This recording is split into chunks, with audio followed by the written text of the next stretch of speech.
में जाने का रास्ता क्या है? तो कुरान कहता है इन तजतनिबु कबाइरा मा तुनहाउना अन, जो गुनाह कबीरा से बच गया, जिसने अपने आप को गुनाह कबीरा से रोक लिया, यानी बड़े गुनाह, जिन गुनाहों को अल्लाह ने हराम किया है, जिन गुनाहों से बचने का हुक्म दिया है, जिन गुनाहों से रुकने का हुक्म दिया है, कुरान कहता है अगर तुम बड़े गुनाहों से बचोगे, अगर तुम गुनाह कबीरा से बचोगे, तो अल्लाह इरशाद फरमाता है मा तुनहाउना अन व नुकफ्फिर अन्कुम सय्यिआतिकुम व नुदखिलकुम मुदखलन करीमा।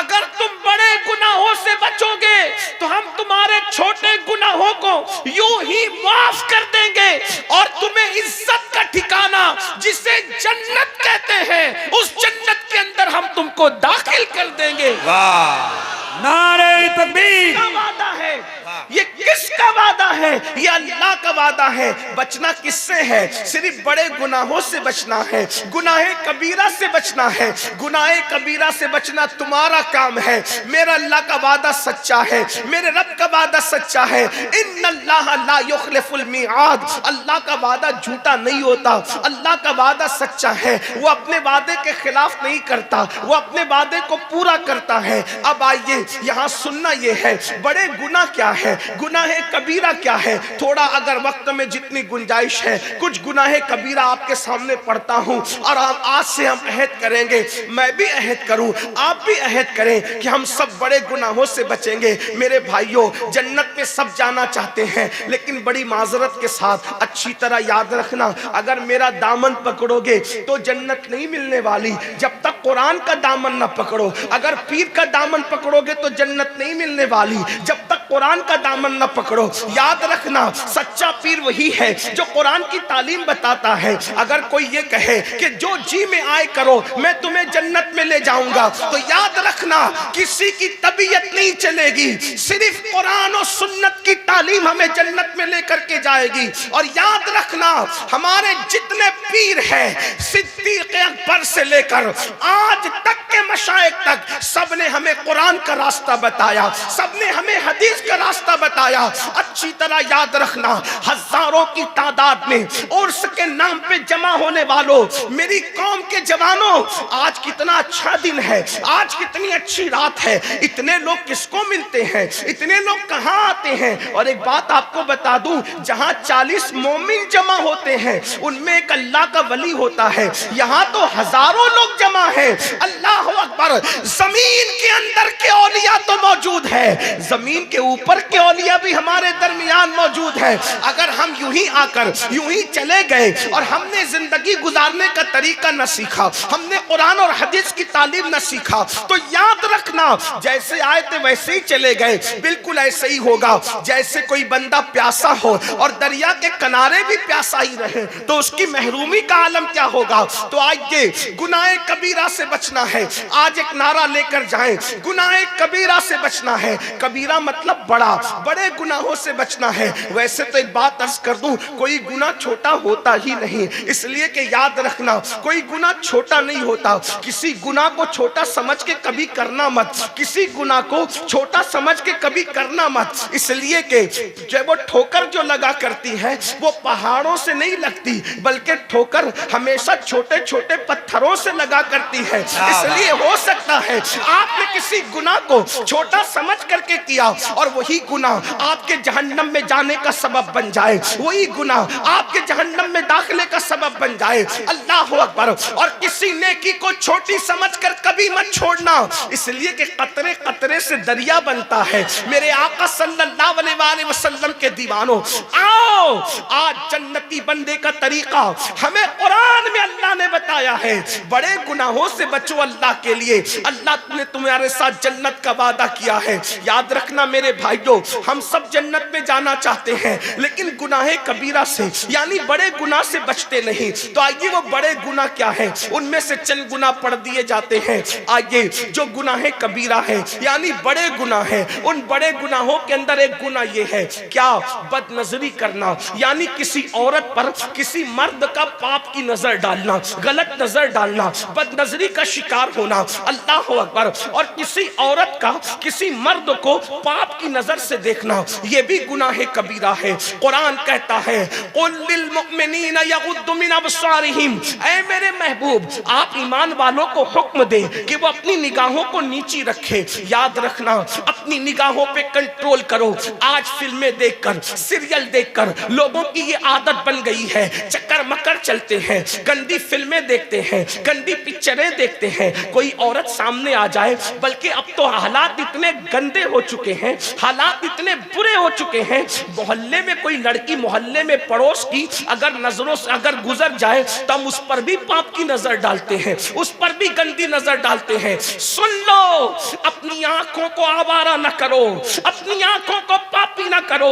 मुस्तफा जाने रहमत के गुलामों अच्छी तरह से सुन लो, मेरे और तुम्हारे सच्चे नबी मुस्तफा जाने रहमत सल्लल्लाहु अलैहि वसल्लम ने फरमाया, जिसने किसी औरत को पाप की नजर से देखा होगा, जिस मर्द ने किसी औरत को गंदी नजर से देखा होगा, या किसी औरत ने किसी मर्द को गंदी नजर से देखा होगा, मेरे और तुम्हारे सच्चे नबी फरमाते हैं उसकी आंखों में कयामत के दिन जहन्नम की आग की बनी हुई सलाखें उसकी आंखों में डाली जाएगी। ये जहन्नम की आग क्या है? ये कोई कहानी किस्सा नहीं है। जहन्नम की आग क्या है? अल्लाह के नबी मुस्तफा जाने रहमत सल्लल्लाहु अलैहि वसल्लम फरमाते हैं तुम्हारी दुनिया की आग से 69 दर्जा ज्यादा, यानी अल्लाह अकबर, 69 दर्जा ज्यादा, 69 दर्जा ज्यादा दुनिया की आग से जहन्नम की आग तेज और तर्रार है। यानी कि दुनिया की आग को अगर 69 दर्जा ऐसे ही हरारत और बढ़ाई जाए तो कितनी तपिश होगी, कितनी हरारत होगी। अल्लाह के सच्चे नबी गैब का नबी सल्लल्लाहु अलैहि वसल्लम फरमाते हैं जहन्नम की आग में दुनिया की आग से 69 दर्जा ज्यादा हरारत है। यानी कि जहन्नम की आग को अल्लाहु अकबर 70 मर्तबा जब रहमत के पानी से धोया गया है तब कहीं जाकर के दुनिया की आग बनी है। आप अंदाजा करें दुनिया की आग का ये आलम है, तो इससे 69 दर्जा ज्यादा जो आग में हरारत होगी, जो आग में तपिश होगी, उसकी हरारत का आलम क्या होगा। और फिर मेरे आका फरमाते हैं औरतों को गंदी नजर से देखने वाले, औरतों को पाप की नजर से देखने वाले, उनकी आंखों में जहन्नम की आग की सलाखें डाली जाएगी। मेरी कौम के जवानों, ये गुनाहे बेलज्जत क्यों करते हो? किसी लड़की पर नजर पड़े तो उसको बहन की शक्ल में क्यों नहीं देख सकते? अगर बड़ी हो तो उसको माँ की शक्ल में क्यों नहीं देख सकते? अगर छोटी हो तो उसको बेटी की शक्ल में क्यों नहीं देख सकते? हर औरत को पाप की नजर से देखा जाता है, हर औरत को गंदी नजर से देखा जाता है। सुन लो, जिसकी आंखें इतनी कमजोर हो, जिसकी आंखें इतनी नाजुक हो, अगर हमारा पलक का बाल टूटकर हमारी आंख में आ जाए तो बताओ हम उसको बर्दाश्त कर पाते हैं? अपनी ही पलक का बाल अगर अपनी आंख में टूट करके आए हम उसको बर्दाश्त नहीं कर सकते। औरतों को पाप की नजर से देखने वालों, जब तुम्हारी आंखों में जहन्नम की आग की सलाखें डाली जाएगी उस वक्त इन आंखों का क्या बनेगा? अल्लाह अकबर। अगर अम्मी या बहन प्यास काट रही हो और कटती हुई प्यास के नन्हे नन्हे जर्रात जो नजर भी नहीं आते, अगर वो प्यास का जर्रा हमारी आंख में चला जाए तो बताओ क्या हमारी आंख उसको बर्दाश्त कर पाती है? नहीं कर पाती ना। वो प्यास का जर्रा जो नजर भी नहीं आता अगर वो आंख में चला जाए तो आंखें हमारी इतनी कमजोर हैं, आंखें हमारी इतनी नाजुक हैं कि नजर न आने वाला वो जर्रा आंखों को रुला देता है, आंखों को लाल कर देता है, आंखों को सुर्ख कर देता है। बताओ जब प्यास के नन्हे जर्रात हमारी आंखें बर्दाश्त नहीं कर पाती तो जहन्नम की आग की सलाखें हमारी आंखें कैसे बर्दाश्त कर सकेगी? दुनिया के अंदर जवानी की रंगरेलियों में, दुनिया के अंदर जवानी की मौज मस्तियों में लड़कियों के साथ हराम ताल्लुकात बनाने वालों, नाजायज ताल्लुकात बनाने वालों, कभी गौर किया सिर्फ देखने पर इतना बड़ा वबाल है, सिर्फ देखने पर इतना बड़ा अजाब है कि जहन्नम की आग में सलाखें डाली जाएगी। अब आपसे पूछता हूं, तो जो किसी के साथ बदकारी करे, किसी के साथ ज़िना करे, उसका क्या अंजाम होगा?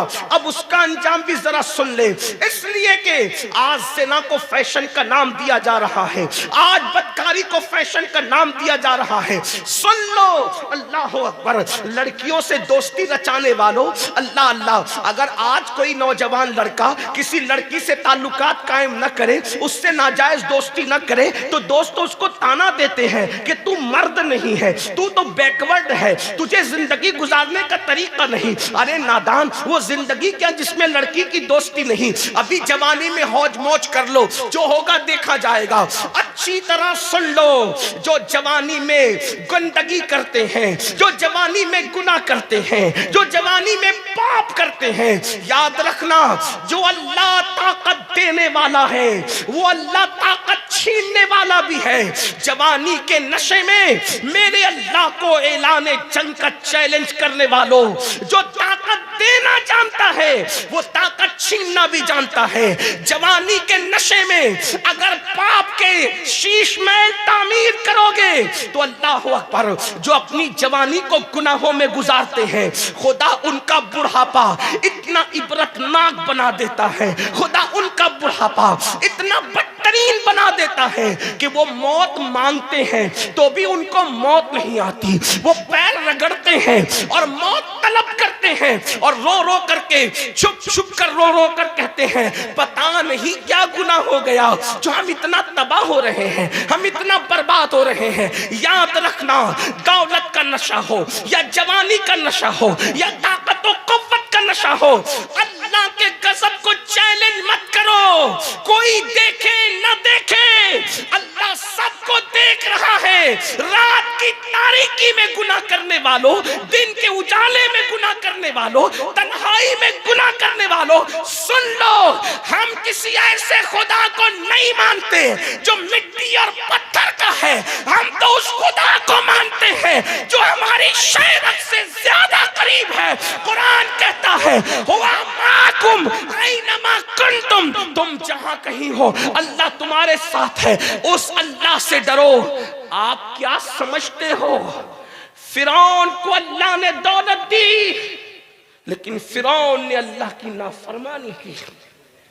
अल्लाह ने उसे मोहलत दी, उसने नाफरमानी की। अल्लाह ने उसे मोहलत दी, उसने अल्लाह की नाफरमानी की। क्या दिन आया, अल्लाह ने उसको दरिया में गर्क कर दिया। अल्लाह ने उसको दरिया में डुबो दिया और उसकी लाश को जब दरिया ने निकाल करके फेंक दिया तो कुत्ते भी उसकी लाश को खाने के लिए तैयार न थे। कुत्ते भी उसकी लाश को खाने के लिए तैयार न थे। और आज तक फिरौन की लाश एक म्यूजियम के अंदर पड़ी हुई है। न उसको कफन नसीब है, न उसको कब्र नसीब है। क्या आप यही चाहते हैं? फिरौन की लाश हर दौलतमंद को पुकार पुकार कर इबरत की दावत दे रही है।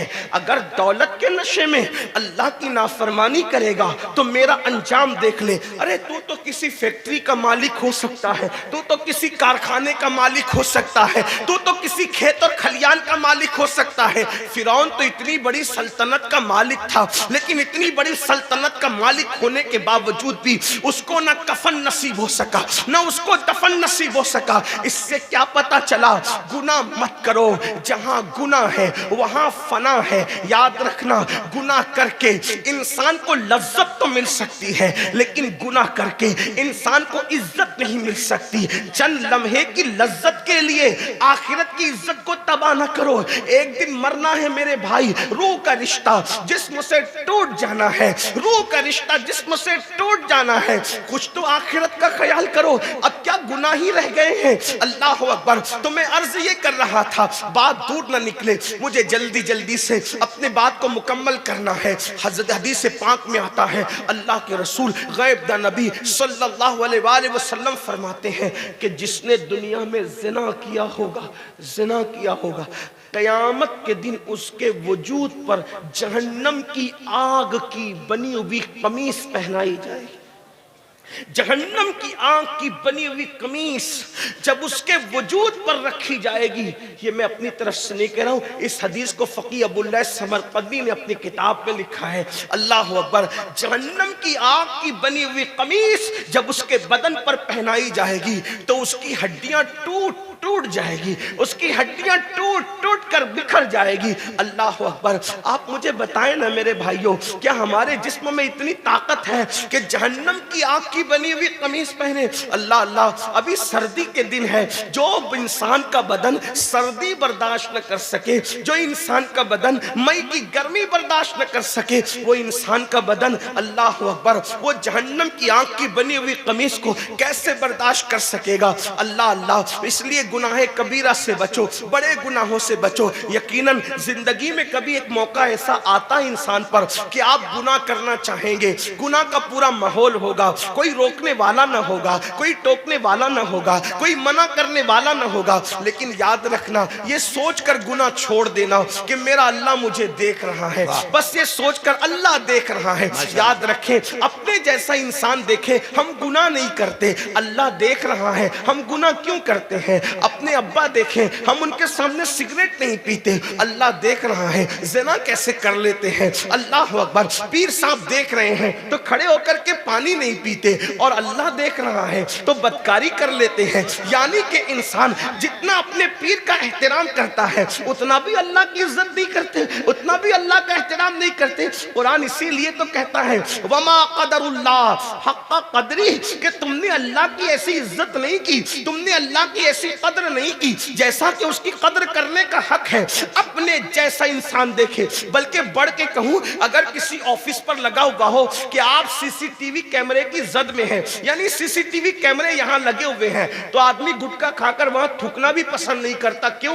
इसलिए कि मैं सीसीटीवी कैमरे की जद में हूं। अगर पान खाने वाला पान खा रहा है और सीसीटीवी कैमरे की जद में हो तो अल्लाह अकबर, आदमी पान को वहां नहीं थूकता। क्यों? इसलिए कि सीसीटीवी कैमरे की जद में है। क्योंकि सीसीटीवी कैमरे की जद में हो तो ये जरूर देखा जाएगा कि अमीनुल कादरी ऑफिस पे चढ़ते हुए क्या कर रहा था, उतरते हुए क्या कर रहा था। ऐ नादान इंसान, अपने जैसे इंसान के लगाए हुए कैमरे के सामने तू है तो तू इतनी एहतियात कर रहा है कि तू पान को भी नहीं थूक रहा है, तू गुटके को भी नहीं थूक रहा है, और तुझे हर वक्त, हर घड़ी, हर लम्हा, आठों पहर, 24 घंटा तेरा अल्लाह तुझे देख रहा है। क्या ख्याल है तेरा?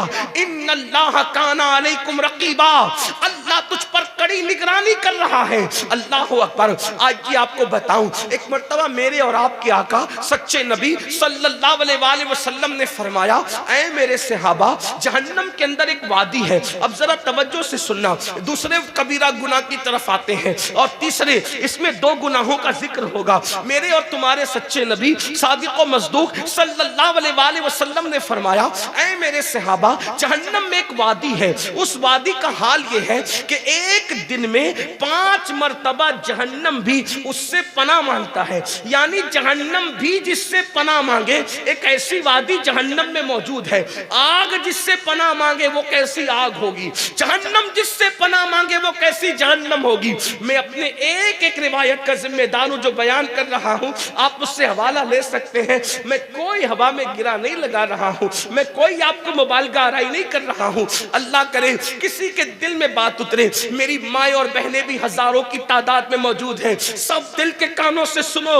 अल्लाह अकबर। हजरते अल्लाह अल्लाह मुस्तफा करीम रऊफुर रहीम गैब दा नबी सल्लल्लाहु अलैहि वसल्लम फरमाते हैं, जहन्नम में एक वादी है जिससे जहन्नम भी एक दिन में 5 मर्तबा अल्लाह की पनाह मांगता है। अल्लाह अकबर। फिर मेरे आका फरमाते हैं, उस जहन्नम की वादी की हरारत और गर्मी ये है, तपिश ये है कि उसके अंदर अगर पहाड़ भी डाल दिए जाएं तो पहाड़ भी पिघल पिघल जाएं। यानी जहन्नम उससे 5 बार पनाह मांगे, ऐसी वादी है। और उसमें अगर पहाड़ डाले जाएं तो पहाड़ भी पिघल पिघल जाएं। सहाबे किराम ने अर्ज की, या रसूल अल्लाह, हमारे माँ बाप आप पे कुर्बान आका, जिसमें पहाड़ भी पिघल जाएंगे और जिससे एक दिन में 5 मर्तबा जहन्नम पनाह मांगता है, हुजूर उस वादी में किसको डाला जाएगा, उसमें किसको रखा जाएगा, वो किसका ठिकाना होगा? तो मेरे आका फरमाते 2 लोगों का ठिकाना होगा,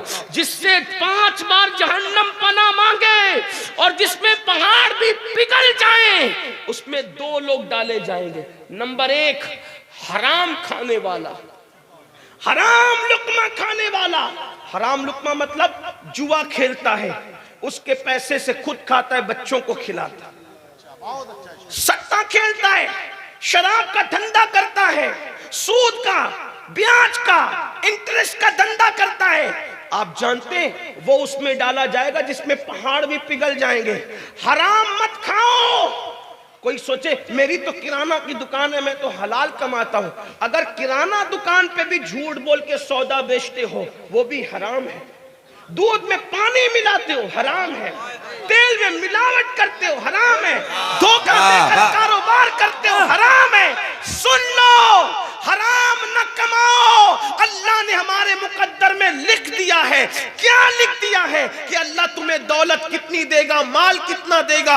याद रखना, हराम से मत कमाओ। अगर हलाल से कमाओगे तो भी उतना ही मिलेगा, और हराम से कमाओगे तो भी उतना ही मिलेगा। तकदीर से ज्यादा वक्त से पहले न किसी को मिला है, न किसी को मिल सकता है। हलाल कमाओ, हलाल। उसमें क्या है देखो, हलाल में बरकत है। हलाल देर से आता है, हलाल कम आता है, लेकिन बरकत अल्लाह ने रखी है। और हराम ज्यादा ज्यादा आता है, जल्दी जल्दी आता है, लेकिन उसमें बरकत नहीं होती। एक आसान मिसाल से आपको समझाऊं, देखो और गौर करो। अल्लाह अकबर के कुत्ते कितने बच्चे पैदा करता है? कुत्ते के कितने बच्चे होते हैं? एक साल में 12-12, 14-14 बच्चे होते हैं। लेकिन क्या आपने हर घर के दरवाजे पे कुत्ते को देखा है? हालांकि दुनिया के कोई मजहब का आदमी कुत्ता नहीं खाता, दुनिया के कोई मसलक का आदमी कुत्ता नहीं खाता, लेकिन कुत्ते 12 पैदा हो, साल में 14 पैदा हो, हर दरवाजे पे नजर नहीं आते। और कुत्तों का रेवड़ कभी नजर नहीं आता। कुत्ता तन्हा तन्हा चलता है, या 2-4-6 जमा हो जाए तो अलग बात है, मगर कुर्बान जाए, बकरी 2 पैदा होती है साल में, या 3 पैदा होती है, और हजारों जबा होती है। बंगाल वाले भी जबा कर रहे हैं, ईरान वाले भी जबा कर रहे हैं, यमन वाले भी जबा कर रहे हैं। पूरी दुनिया में जबा हो रही है, लेकिन हर दरवाजे पर भी नजर आ रही है, और जंगल में रेवड़ भी नजर आ रहा है। आती हुई कम नजर आती है, लेकिन इतनी ज्यादा है क्यों? तो तुम्हारा ईमान गवाही देगा। कुत्ते को अल्लाह ने हराम किया है, उसमें बरकत नहीं है। बकरी को हलाल किया है अल्लाह ने, उसमें बरकत अता। नारे तकबीर, नारे रिसालत, मज़हबे इस्लाम, कानून मुस्तफा, फैज़ाने बुखारी, अल्लामा अमीनुल कादरी, मसलके आला हजरत।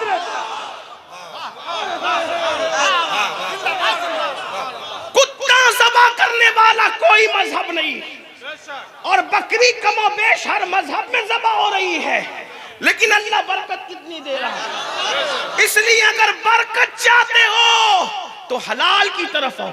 थोड़ा आएगा, थोड़ा, लेकिन बरकत ज्यादा होगी। एक और बात अर्ज करूं, अल्लाह जिससे नाराज उसमें बरकत नहीं, और अल्लाह जिससे राजी उसमें बरकत है। तवज्जो है आपकी, ध्यान है आपका। देखो यजीद, अल्लाह उससे नाराज था। यजीद 14 बेटे छोड़ के मरा, और एक रिवायत के मुताबिक 8 छोड़ के मरा, लेकिन यजीद की नस्ल नजर नहीं आती, क्योंकि अल्लाह उससे नाराज था। और हुसैन से अल्लाह राजी है। एक बेटा छोड़कर दुनिया से गए। आज मुसलमानों का कोई मोहल्ला नहीं है जहां पे औलाद हुसैन मौजूद। नारे तकबीर, नारे रिसालत, मसलके आला हज़रत, फैज़ाने आला हज़रत, इश्क मोहब्बत, इश्क मोहब्बत, सैयद अमीनुल कादरी, सैयद अमीनुल कादरी, फैज़ाने इमाम हुसैन, फैज़ाने इमाम हुसैन। नारे तकबीर, नारे रिसालत। वाह वाह वाह वाह वाह वाह वाह वाह वाह वाह वाह वाह वाह वाह। मुसलमानों का मुसलमानों का कोई मोहल्ला ऐसा नहीं जहां औलादे हुसैन मौजूद न हो। अरे बंगाल के इस्तेहात में भी ये सादात बुखारी औलादे हुसैन। इराक जाओ तो शेख रिफाई औलादे हुसैन, बगदाद जाओ तो शेख अब्दुल कादिर जिलानी औलादे हुसैन, क्योंकि वो हसनी भी है वो हुसैनी भी है। गरीब नवाज औलाद हुसैन है, बख्तियार काकी औलाद हुसैन है, महबूब इलाही निजामुद्दीन औलिया औलाद हुसैन है, ख्वाजा उस्मान हारूनी औलाद हुसैन है। क्या पता चला जिससे अल्लाह राजी रहता है उसमें बरकत देते। हलाल कमाओ, तुम्हारी नस्लें बैठ के खाएगी। जब अल्लाह बरकत दे तो कोई खत्म नहीं कर सकता। आप कहते नहीं मेरी रोजी पे किसी ने जादू कर दिया, किसी ने जादू किया हो या ना किया हो, हमारे करतूत का जादू इतना खतरनाक है, हमारे गुनाहों का जादू इतना खतरनाक है। कुरान कहता है वमा असाबकुम मिन मुसीबतिन फबिमा कसबत अयदीकुम, कि तुम पर जो भी मुसीबत आती है वो तुम्हारे गुनाहों की वजह से आती है। कहा मौलाना साहब, सैयद साहब, पीर साहब 30 साल हो गए बेटी को रिश्ता नहीं आता। मैंने कहा पाप करना छोड़ दे।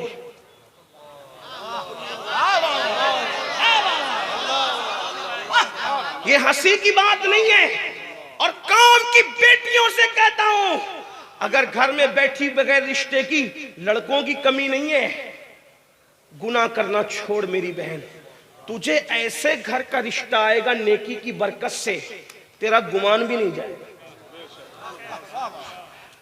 अब आपको लगेगा कि ये मौलवी लोग को बुलाया तकरीर के लिए कुछ भी बोल के जा रहे हैं। दलील पेश करूं आपको, देखो अगर नेकी करोगे तो इतने ऊंचे घराने का रिश्ता आएगा तकवे की वजह से, लेकिन तकवा अल्लाह के लिए होना चाहिए, किसी को दिखाने के लिए नहीं। पता चला ऊपर से तकवा अंदर तो खाली है। हुजूर अलैहिस्सलाम फरमाते अत्तक़वा हाँ होना, तकवा यहाँ है, गर्दन में नहीं है जो गर्दन झुका के बैठते हो। गर्दन न झुकाओ, दिल झुकाओ। टोपियां खूबसूरत ना पहनो, दिल को खूबसूरत बनाओ। दाढ़ी की तराश खराश पे तवज्जो देने वालों दिल पे तवज्जो दो, क्योंकि अल्लाह के रसूल फरमाते मुत्तफक अलैह हदीस है इन्नल्लाह ला यंजुरु इला सुवरिकुम व इला अमवालिकुम वलाकिन यंजुरु इला कुलूबिकुम। अल्लाह ना तुम्हारे चेहरे देखता है ना माल देखता है, अल्लाह तो तुम्हारे दिल देखता है। दिल, इस दिल में पाप है, पाप दिल में गुनाह है, दिल में जराइम है। अगर बच्चियों को नेक बनने पर अच्छा रिश्ता ना आए, मेरी जबान काटने में कोई चैलेंज के साथ बात करने वाला आदमी नहीं, लेकिन मुझे अपने नबी के फरामीन पे इतना यकीन है। याद रखना, जिस तकवे से अल्लाह मिल सकता है उस तकवे से अच्छा शौहर नहीं मिल सकता। जिस तकवे परहेजगारी से अल्लाह मिल सकता है उससे अच्छी बीवी नहीं मिल सकती। जो अल्लाह तक पहुंचा दे वो बीवी तक नहीं पहुंचा सकता, जो अल्लाह तक पहुंचा दे। आपको बताऊं, देखो तकवे की बरकत से अच्छा रिश्ता कैसे है। मैं कोई वजीफे का मुखालिफ नहीं हूं, मैं खुद सिलसिले से वाबस्ता हूँ अल्हम्दुलिल्लाह। मैं कादरी बरकाती हूँ अल्हम्दुलिल्लाह रब्बिल आलमीन। मैं इमाम अहले सुन्नत का गुलाम हूँ अल्हम्दुलिल्लाह रब्बिल आलमीन। सुभान अल्लाह। हमारा रिश्ता है जिस खानकाए कादरिया बरकातिया से मेरे इमाम का रिश्ता है, मोहब्बत है, हम वहाँ की गुलामी रखते हैं अल्हम्दुलिल्लाह। हाँ, लेकिन एक बात आपसे कहता हूँ, देखिए हमारे बुजुर्गों ने जो बात कही है उसी को तवज्जो। इमाम अहले सुन्नत फरमाते अल वजीफतुल करीमा में कि फकीर अक्सर वजीफे में वही दुआएं रखता है जो हदीस में है। हाँ, लोग इमाम अहमद रजा को कहते हैं बिदती थे। मैंने कहा वो जितना सुन्नत के आमिल थे उस सदी में किसी बिदती फिरके के अंदर ऐसा आलिम और आमिल तो दूर की बात है, उनकी जूतियों की नोक की जो गर्द है ना उसके बराबर भी आप उनकी जिंदगी का कोई अमल खिलाफ सुन्नत साबित करके बताओ। ये और बात है कि हमने इमाम अहमद रजा के मुतालिक ये बातें तो लोगों को बताई कि वो दोनों हाथ से लिखते थे, ये तो जिम्मेदार वो है जो बयान कर चुके। लेकिन मुझे तो इमाम अहमद रजा की जिंदगी में ये नजर आता है कि वो आखिरी दिन, अपनी जिंदगी के आखिरी दिनों के अंदर दो लोगों के हाथ पर, दो लोगों के कंधों पर अपने हाथ रखकर अपने पैरों को जमीन से घसीटते हुए नमाज़े बाजमात के लिए मस्जिद में जा रहे हैं। मुझे ये बात नहीं कि कोई जो बयान करे उसका जिम्मेदार वो है। मैं ना मुखालफत कर रहा हूँ ना हिमायत कर रहा हूँ किसी के दो हाथ से लिखते नहीं, लेकिन मैं उनके दोनों हाथ को देख रहा हूँ तसव्वुरात में कि वो दो मानने वालों के कंधों पे हाथ रखकर बाजमात जा रहे हैं। आखिरी अय्याम में इतने बीमार हो गए हैं कि चल नहीं सकते, तो पैर रगड़ करके मस्जिद जा रहे। किसी ने कहा ऐसे वक्त में तो जमात माफ हो जाती है, आप घर में भी नमाज पढ़ सकते हैं। तो मेरे इमाम ने फरमाया जमात माफ हो जाए अलग बात है, लेकिन ये अदा तो मेरे नबी की सुन्नत है ना। हुजूर भी तो किसी के कंधे पर हाथ रखकर मस्जिद तक गए थे। जब मस्जिद जा नहीं सकते थे तो तब भी तो इस हालत में गए थे। बात जमात के माफ होने की या उसके अदा करने की नहीं है, हम इश्क के बंदे हैं, हम सवाब के सौदागर नहीं हैं, हम इश्क के बंदे हैं। हम तो देख रहे हैं कि महबूब की अदा क्या है, उसी अदा को अदा कर रहे हैं। सुभान अल्लाह, सुभान अल्लाह। मसलके आला हजरत का नारा लगाने वालों, क्या ये अदाएं हमारे अंदर भी है? जो बेटे की शादी में 3-3 दिन की नमाजें छोड़ दे, जो मैयत की मसरूफियतों में नमाजें छोड़ दे, आखिर वो इस अदा पर, इसलिए कि शायद हमने इसका जिक्र हो सकता है किसी को इस पर तकलीफ भी हो कि ये क्या बात की जा रही है, लेकिन मैं आपसे आपकी तकलीफ का मुझे कोई ख्याल नहीं, मुझे तो अपने अल्लाह की रजा का ख्याल है, इसलिए मैं वो बात करना चाहता। तो मैं बात करने चला था, बात दूर ना निकले कि अगर मुत्तकी बन जाओ, अगर अल्लाह से डरने लगो, गुनाह छोड़, ऐसी जगह का रिश्ता आएगा गुमान भी नहीं होगा। देखो उसको मैं एक दलील की रोशनी, आपने सुना है कोई नई बात नहीं, मैं कोई नई बात का क्या कर सकता हूँ। 14 सदियों का जो जखीरा उसी में से बात होगी, आप सुन चुके। सुन्नी बहुत जलसा करते, सुनते भी है, कोई नई बात नहीं कर सकता, सिर्फ आपको याद दहानी करा रहा हूँ। फारूक आजम सैयदना उमर इब्न खत्ताब ने ऐलान किया हमारे मजहब में दूध में पानी मिलाकर बेचने की इजाजत नहीं है। आपने फरमाया कोई दूध में पानी मिलाकर नहीं बेचेगा। तवज्जो करना, ये बात आप बार बार सुन चुके हैं, लेकिन उसको मैं किसी और पैराए में आपके सामने रख रहा हूं, मेरी बहनों के सामने, आपके सामने। अच्छे रिश्ते चाहते हो, इससे बड़ा वजीफा कोई नहीं मेरे पास अच्छे रिश्ते का। फारूक आजम फरमाते हैं, मेरे नबी के दूसरे जानशीन है, खलीफा दुआ में, फरमाते हैं कि दूध में पानी मिला करके न बेचना। ठीक, हमारे यहाँ इस्लाम में देखो दूध महंगा बेचो, कितना ही महंगा, सब लोग 50 में बेच रहे हो, आम दिनों में आम हालात में जब दूध मिल रहा हो हर जगह, आप 100 में बेचिए ना। आपका किसने कॉलर पकड़ा है कि आप ना बेचे? फतहुल कदीर का ये जो जुजिया है उसी पर तो नोट की इस्तेमाल की इजाजत इमाम ने लिखी है ना, कि अपनी 1 पैसे की चीज आप 1000 में बेचते। आम हालात में अगर खाने पीने की चीजों की किल्लत ना हो, हालात आम हो, मार्केट ओपन हो, तो आप कितने में भी बेच सकते हैं कि जिसको पसंद आएगा लेगा, नहीं पसंद आएगा नहीं लेगा। 50 रुपए लीटर बेच रहे, आप पीवर बेचिए, 100 में बेचिए जिसको पसंद। और ये एक बात याद रखना, आज भी पीवर के खरीदार लोग हैं, लोकल माल बहुत सब सारे लोग पसंद नहीं करते। और एक बात आपसे कहता हूं, अल्लाह को राजी करने के लिए पीवर माल बेचोगे, कोई खरीदने आए ना आए, अल्लाह फरिश्तों को भी इंसान बना के भेज देगा। वो रज़ाक है। ये बातों को आप किसी मजजूब की बड़ कह सकते हैं, किसी दीवाने की आवाज कह सकते हैं, लेकिन अमल करके देखना सच्ची बात है। तो अर्ज क्या कर रहा था, फारूक आजम ने फरमाया पानी मिला के न बेचना। अब तो दूध में पानी मिला के नहीं बेचा जाता, अब तो पानी में दूध मिला के बेचा जाता है ना। हाँ, चेक करें, बल्कि अब तो दूध भी नहीं है, लोग पता नहीं कैसे कैसे केमिकल के अंदर जो वो पानी मिला करके उसको चाय बना करके बेचते हैं। अब तो रेलवे स्टेशन की चाय पीने की हिम्मत भी नहीं होती, पता नहीं दूध मिला होगा कि क्या मिला होगा, खुदा जाने क्या मिला होगा। ये हालात है। ला इलाहा इल्लल्लाह। इस्लाम का निज़ाम कितना खूबसूरत है। वक्त का अमीरुल मोमिनीन कहता है दूध में पानी मिला के न बेचना। अच्छा, फिर उसके बाद कह के सो नहीं जाते। आज लोग इसलिए करप्शन का शिकार है कि जो लोग कानून पास करते हैं करप्शन के खिलाफ, वही करप्शन के अंदर गिरफ्तार है। करप्शन का खात्मा उस वक्त होगा कानून पास करने वाला पहले अमल करे, ये बात है। तो फारूक आजम ने फरमाया दूध में पानी मिला के न बेचना। ठीक बात हो गई, लेकिन रात को निकलते थे मदीने शरीफ की गलियों में घूमने के लिए, कौन करप्शन कर रहा है, कौन क्या कर रहा है। अचानक एक कांपती हुई बूढ़ी आवाज फारूक आजम के कान में पड़ी, कांपती हुई बूढ़ी आवाज, बेटी। जी मम्मी, जी अम्मी। मैं अपने अल्फाज में कह रहा हूं, वरना आप कहें कि ये अरबी में मम्मी कहां से आ गया। ऐसा नहीं है, कुछ लोग तकरीर सूंघने भी आते हैं तो ऐसा नहीं है, बात अपने लहजे में कही जाती है, तो अरबी में जी भी नहीं है। ठीक है, लेकिन बात तो आपकी करनी है ना, वरना अरबी मतन आपके सामने पढ़ूंगा तो आपको क्या समझ में आएगा। और मेरी गुजारिश ये भी है, मेरी आदत भी है कि मैं बहुत हल्की ज़बान इस्तेमाल करना चाहता हूँ ताकि मेरे किसान भाई भी समझ ले, छोटे छोटे बच्चे भी समझ ले। ये तो कहा, जी अम्मी क्या बात है? कहा कि बेटा जल्दी से दूध में पानी मिला दो, रात का आखिरी पहर है। बूढ़ी माँ अपनी जवान बेटी से कहती दूध में पानी मिला। बूढ़ी माँ की आवाज सुनकर जवान बेटी की तरफ जब कान लगे फारूक आजम तो उसने कहा अम्मी तुम्हें पता नहीं, अमीरुल मोमिनीन ने मना किया ना दूध में पानी मिलाकर बेचने से। मैं दूध में पानी ना मिलाऊंगी। तो क्या कहा, बेटी वो अमीर तो हमारा सो रहा होगा, उमर सो रहे होंगे, वो कहां देख रहे हैं? तो पता है जवान बेटी ने क्या कहा, अम्मी अमीर तो नहीं देख रहा है लेकिन तेरा और मेरा और अमीर का खुदा तो देख रहा है। वाह सुभान अल्लाह। अब इस पर यहां तक तो आपने सुना, अब तवज्जो करें।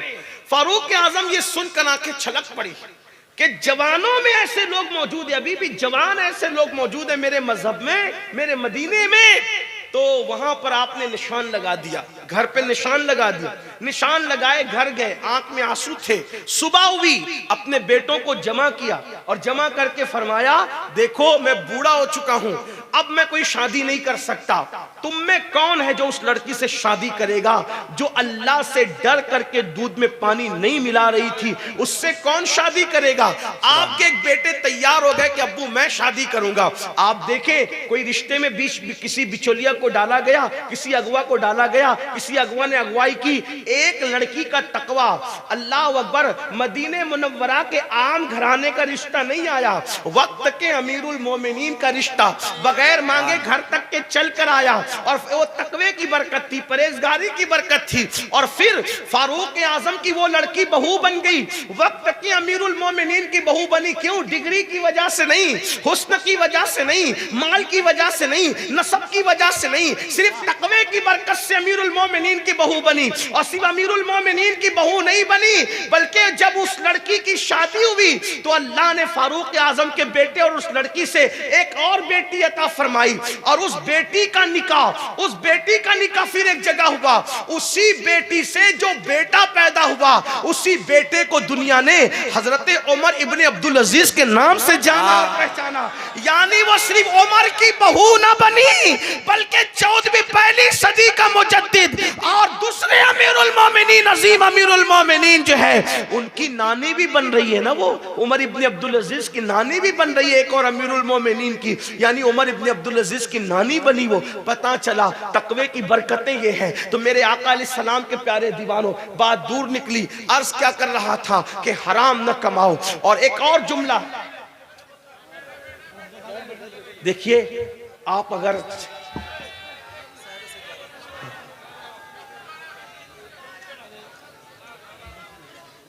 वक्त तो पहले ही कम है, मुझे अपनी बात कर लेने दे। और आप लोग बहुत अच्छा सुन रहे हैं माशाल्लाह। मैं इस इलाके में पहली बार आया हूँ, बंगाल का नाम बहुत सुना था, लेकिन पहली बार आपके इलाके में बहुत मोहब्बती लोग हैं, बड़े प्यारे लोग हैं, बहुत अच्छे लोग हैं। इस्तकबाल कर ले, हजरत तशरीफ ला रहे हैं, जो भी मेहमान आ रहे हैं उनका इस्तकबाल कर ले। नारे तकबीर, नारे रिसालत, मसलके आला हजरत फैजान बुखारी, उर्से बुखारिया, उर्से नूरुल हुसैन बुखारी, साहिबे सज्जादा हजरत अल्लामा सैयद सैफुल हसन बुखारी, मसलके आला हजरत उलमाए अहले सुन्नत फैजान बुखारिया।